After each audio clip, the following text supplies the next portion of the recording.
लोकसभा चुनावों का बुगुल फूंकने के बाद राजनीतिक दलों में हलचल मची हुई है। ऐसे में प्रत्येक दल हर क्षेत्र से एक बेहतर से बेहतर प्रत्याशी तलाश कर रहा है। वहीं सभी दलों के कार्यकर्ता भी बस इसी पर निर्भर हैं कि उन्हें पार्टी से टिकट मिलकर कब चुनावी रण में उतरने का मौका मिले। इसी के तहत गठबंधन द्वारा रालोद ने अपने प्रत्याशियों को चुनावी रण में उतार दिया है, तो बाकी अन्य राजनीतिक पार्टियां अपने प्रत्याशी तलाश कर रही हैं। गठबंधन से रालोद ने मथुरा लोकसभा से किसान हितैषी जनसेवी कुंवर नरेंद्र सिंह को मैदान में उतारा है। वहीं अभी कांग्रेस व बीजेपी ने प्रत्याशियों को चुनावी पत्ते नहीं खोले हैं। वहीं सूत्रों के हवाले से खबर आ रही है कि बीजेपी से मथुरा लोकसभा की प्रत्याशी पुनः हेमा मालिनी रहेंगी। कुंवर नरेंद्र सिंह के चुनावी रण में उतरने के बाद मथुरा लोकसभा के अन्य विपक्षी प्रत्याशियों में खलबली मची हुई है। मथुरा लोकसभा के गठबंधन रालोद से टिकट मिलने के बाद बुधवार की शाम कुंवर नरेंद्र सिंह अपने गृह जनपद मथुरा लौटे। कुंवर साहब के स्वागत के लिए उनके प्रशंसकों का हरियाणा यूपी के बॉर्डर कोटबंद पर जमावड़ा लग गया। हजारों की संख्या में उनके समर्थक हाथों में फूल माला, स्वापा व मिठाई लेकर उनके स्वागत के लिए आतुर दिखाई दिए। इसी के तहत जगह जगह उनका स्वागत भी किया गया। मथुरा जनपद की नगर पंचायत चौमुआ में कुंवर नरेंद्र सिंह का जोरदारी से स्वागत किया गया। वहीं कुंवर सिंह के जयकारों से पूरा कस्बा गुंजयमान हो उठा। कुंवर नरेंद्र सिंह ने वॉइस फॉर नेशन पर संवाददाता सौरभ सिसोदिया से बात करते हुए कहा, यदि जनता हमें जनप्रतिनिधि के रूप में चुनती है तो सबसे पहले जनपद की जो विकराल समस्या चली आ रही है उनका समाधान किया जाएगा। आज के समय में आवारा मवेशी भी किसान के लिए बड़ी आफत बने हुए हैं। किसान हित में कार्य किए जाएंगे। पुरानी संसद को मथुरा जनपद को एनसीआर में सम्मिलित कराना चाहिए था, लेकिन वो नाकाम रही। साथ ही कुंवर साहब ने बीजेपी पर ताना मारते हुए कहा कि वो सूट वूट की सरकार है, किसान हित व आम जनमानस के लिए नहीं सोचती। वॉइस फॉर नेशन के लिए कृष्णा सिसोदिया के साथ सौरभ सिसोदिया की खास रिपोर्ट। खुशी महसूस हो रही है और ये टिकट जन भावना का आदर करते हुए, सम्मान करते हुए हमारे शीर्ष नेतृत्व माननीय चौधरी अजीत सिंह जी, जयंत चौधरी आगे ने जन भावना का सम्मान किया और मुझे टिकट दिया। आगे किसान भाइयों के मथुरा की जनता के किन बातों को लेकर आप देखिए, सबसे बड़ी तो परिस्थितियाँ इस वक्त मवेशियों की।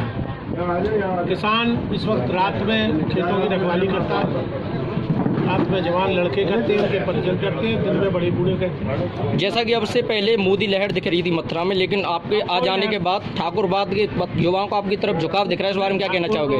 तो झुकाव है ही, युवाओं का भी है, लेकिन आम लोग जो पीड़ित है इस वर्तमान शासन से, उन सभी का झुकाव गठबंधन की तरफ है।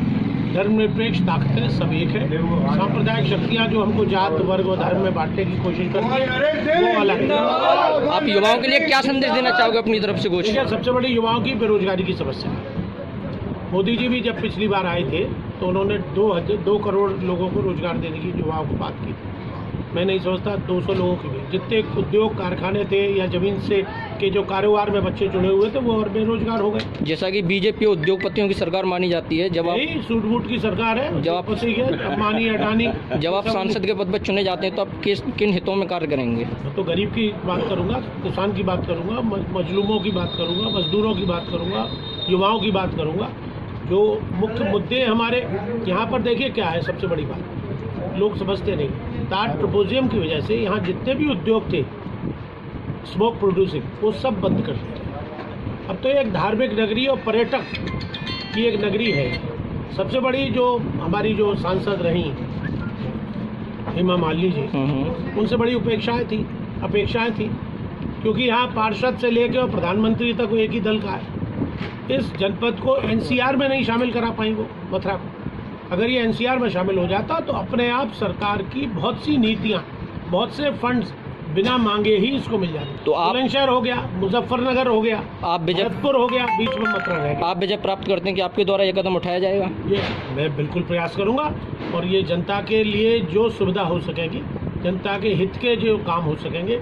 पुलिस उत्पीड़न की बहुत बड़ी समस्या है हमारे यहाँ, एक एनजीटी है, एनजीटी की वजह से बहुत बड़ी समस्या है। उन सब समस्याओं के निदान के लिए मैं आवाज़ उठाऊंगा और जिस तरह से अब 30 साल से संघर्ष कर रहा हूँ, ऐसे ही आगे भी संघर्ष मेरा जारी रहेगा।